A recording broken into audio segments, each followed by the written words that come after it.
is a game of moves and counter moves. It pits human defenders against human adversaries.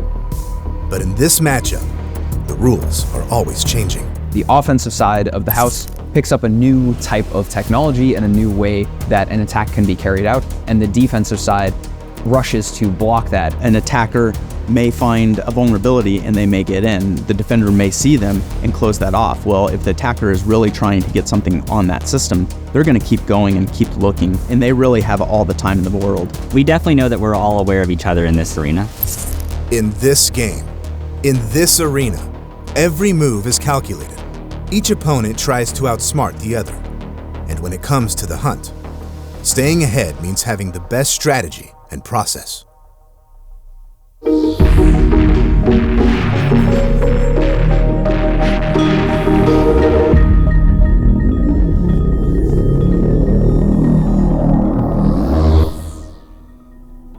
The threat hunting process has evolved and matured over time.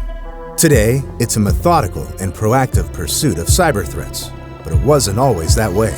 Early on, there wasn't a whole lot of processes in place. It was a lot of gut feeling or just experience. It's a lot of guessing, a lot of stumbling around, hoping that you kind of find your way. Since then, we've really developed a lot of process and methodology to help refine what actually goes into creating a hunting mission.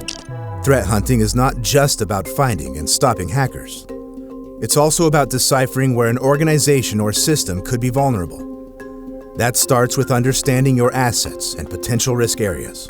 One of the key things to build out a threat hunting program in general is really working on the process. And so a lot of that is defining the process and workflow and methodology of how you as an organization are going to handle threat hunting. You will know that if you do a good risk assessment and understand the risks to your business and to your operation.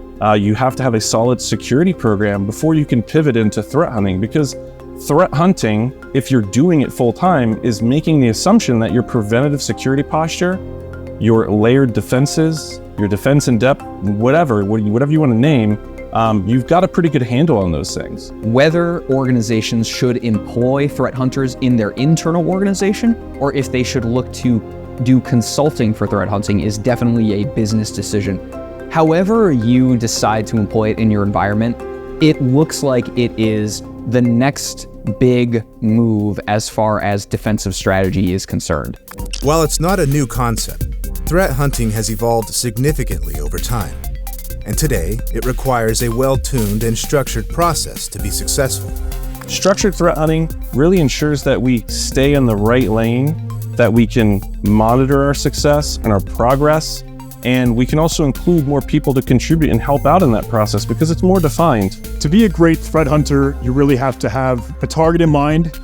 You have to look in the right places.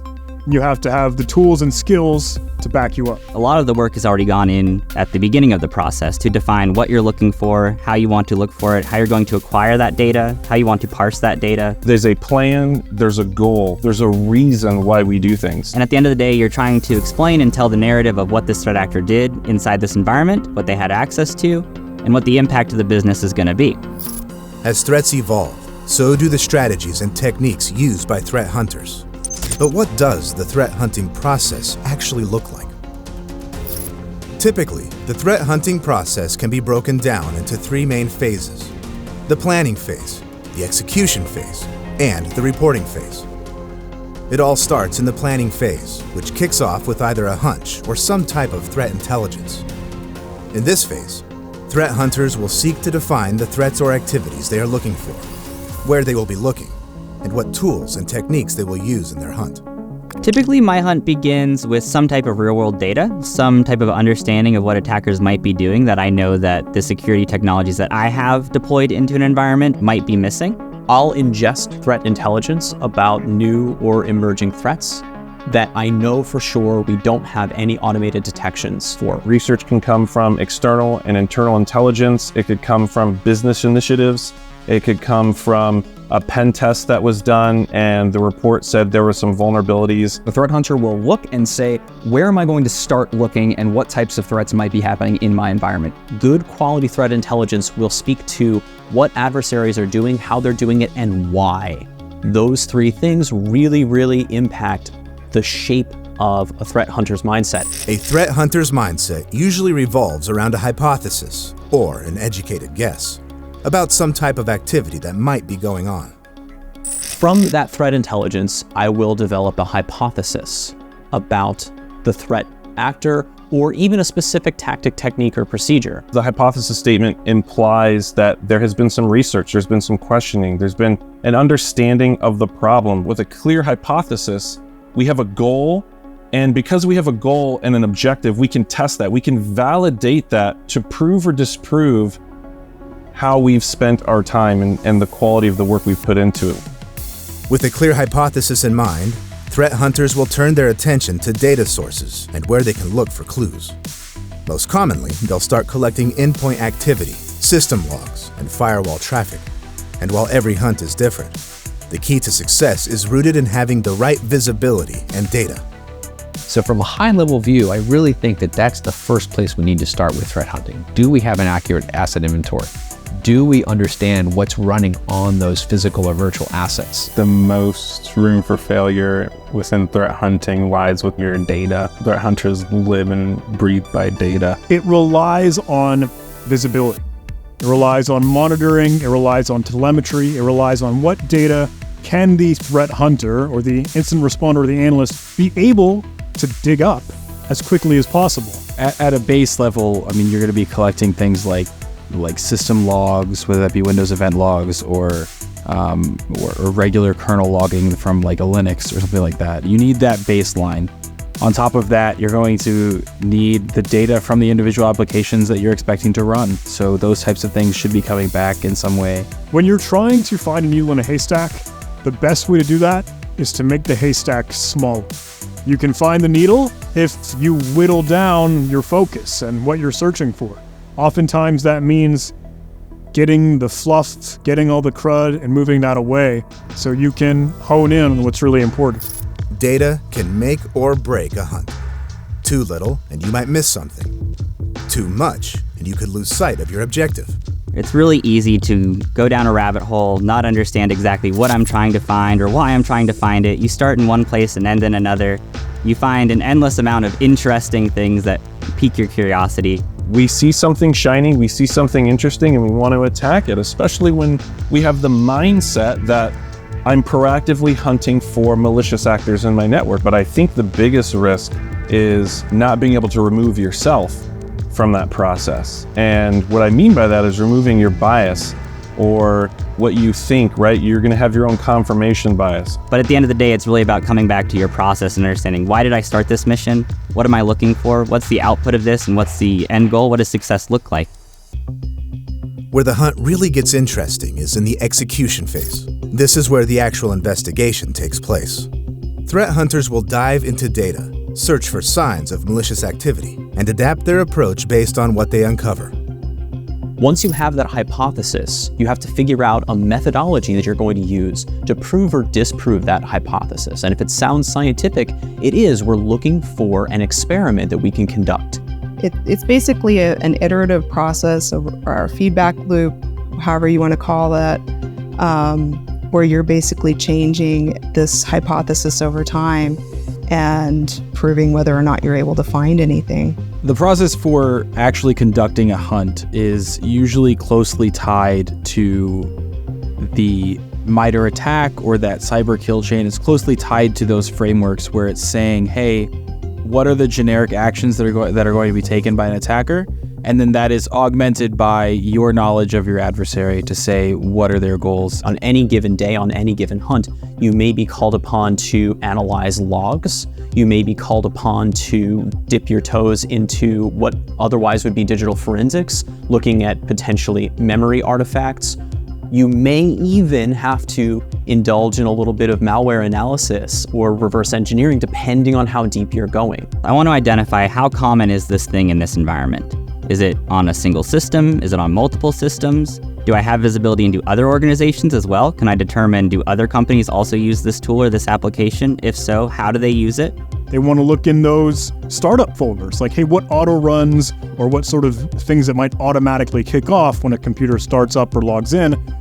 What breadcrumbs are left there? They want to know, okay, I see network communication from one host to another, but what exactly is in that payload? Or why does that flag or setting not match what is normal? So let's say that, for example, there is some kind of public-facing web application exploit, right? Something big like a web server now has a new vulnerability associated with it. So if a threat hunter knows that a certain type of adversary may be using that exploit, they might start there. They might say, what would the attack look like against this web server? They'll go collect the logs, they'll take a look at the recent activity on the web server, they'll take a look at the processes running, and they will deduce if some kind of nefarious activity has happened there or not. What happened on this system? What could a threat actor have access to? Did something malicious take place? These are the types of questions that threat hunters will ask themselves. And the answers to these questions are all brought to light in the final phase, the reporting phase. This is where the real value of threat hunting comes into play, because it's where threat hunters will document and share their findings and also adapt and tune their overall process.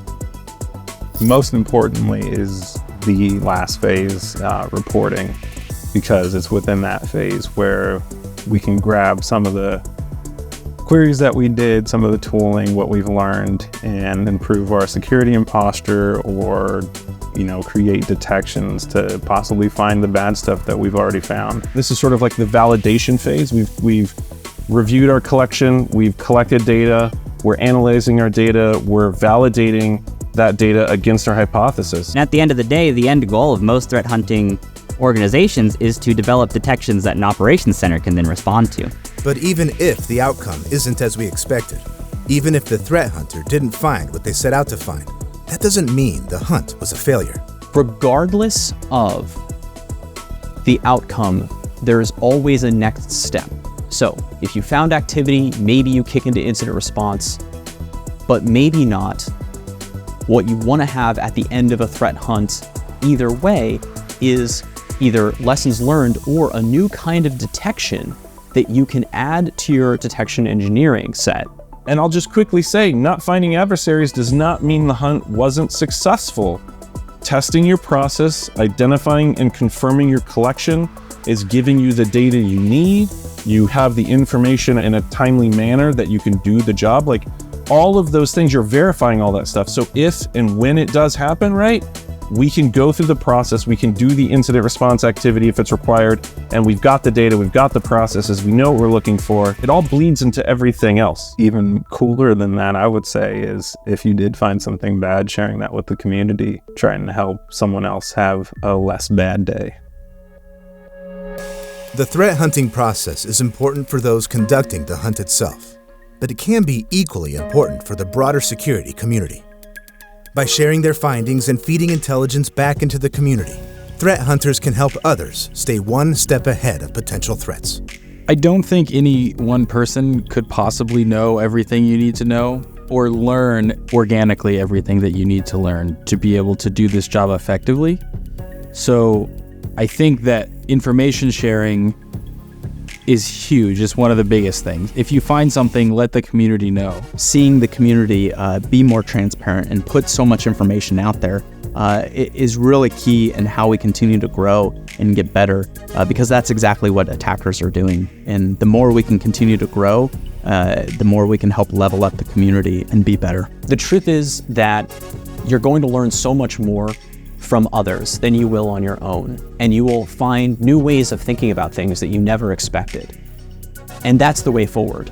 Just being involved in the entire security community is helpful in and of itself to really learn and get better.